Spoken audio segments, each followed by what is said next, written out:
And I have trained with Arnold Schwarzenegger once. Back when we were getting ready to start True Lies, the director, Jim Cameron, said, "Hey, it needs to seem like you and Arnold have been best friends for years and years and years. You do that on shows. Yeah. You'll go into a show, and then day one, you'll be like, have a wife and kids, and you got to quickly, make that Buddy real. up. Yeah. So he said, how would you like Arnold to come over to your house in the morning and work out with you? And I was like, yeah, I believe I would like the greatest bodybuilder that ever lived to come to my home and train with me in my unused home gym. That'd be great. And so the next morning at 6 a.m., I answer the front door, and I'm like, oh, shit, Arnold, I forgot you were coming, man. Okay, come on in. Everybody I've ever met is here, though. Hey, guys, it's Arnold Schwarzenegger. He's here to work out with me. Can you believe it? Where is my gym, by the way? I asked the housekeeper. Is it somewhere in the back? So we trade, and then that afternoon, Jim Cameron calls and said, what time do you want Arnold back there tomorrow? And I go, I don't. And he's like, why? I go, well, number one, now I can say I worked out with Arnold Schwarzenegger. Yeah. And number two, it's a lot of pressure to work out with Arnold Schwarzenegger because he genuinely wants to help you.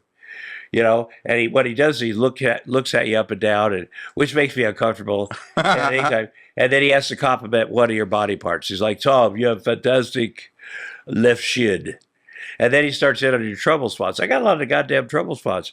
So I'm like, screw that. So, no, I was good. And then when we shot True Lies, which I think premiered yesterday, 30 years ago.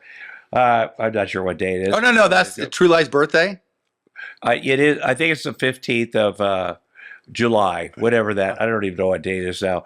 But yeah, and so that's time goes by quick. But we filmed. It was great fun, and we filmed for 7 months. Our trailers were side by side, and Arnold on the other side of his trailer had a semi truck retrofitted into a gym. And every night we come out after work, and he's like, "Do you want to get a pump on?" I go, "No, I'm going to go to Ben and Jerry's ice cream for real." There was Ben and Jerry, and that's what he did every night. Now, here's how I knew we were becoming best friends in real life, because the movie went over time, over budget, and it started to get to Arnold. Yeah, Arnold, who's the most positive human being you've ever met. He came to this country in 1968 with, I assume, like a stinky tank top and a pair of short shorts and 29 cents. And he's every dream he's ever had. He's a billionaire, governor, biggest movie star in the world for a while. Yeah. Now huge on Netflix. It's come true. But the movie, it did start getting to him. And one night I'm like, okay, we come out after work. I'm like, okay, enjoy your workout. And I start to walk away. And he's like, no, not to. Give me 2 pints of rum raisin ice cream. And from that point, he stopped working out. He got very depressed. He gained weight. And that's when I realized we were best friends, because there was no way he was pulling me up to his level. I mean, come on. Yeah. But if you could pull a fucker down to your disgusting level, oh yeah, that's friendship, man. Look at that. That's friendship. Yeah, that's us.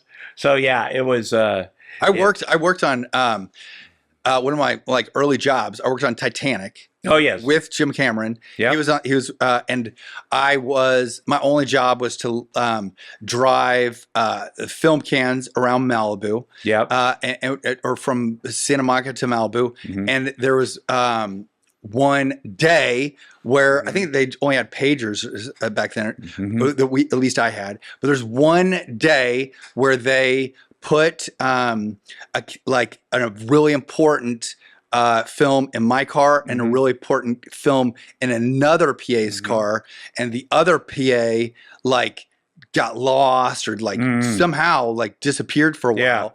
And when I arrived at Jim Cameron's house where they were shooting the he thought that I was the other guy, and he fucking exploded on me. And it was I had a decently abusive stepdad. It's and so I don't get shaken easily. Yeah, but he wanted to fucking kill me. Yeah, and man, what an intense dude to work with. Yeah, well, Jim Cameron's not like these no offense, Jerry, these pussy directors that are like, well, Jerry's not a pussy. Jerry's not a pussy. But Jim Cameron's a 6'3" raw boned Canadian.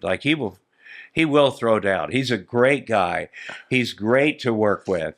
and he puts everything on his back.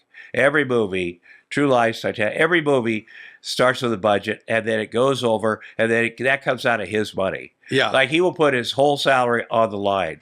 Yeah. And then, but it's a success every time. So I understand Every time. why he'd be Every time. Yeah, and you should be honored that he chewed your. Oh, I loved it. Yeah. I told the story forever. Yeah. Forever. Oh no, and you're still told it. Yeah.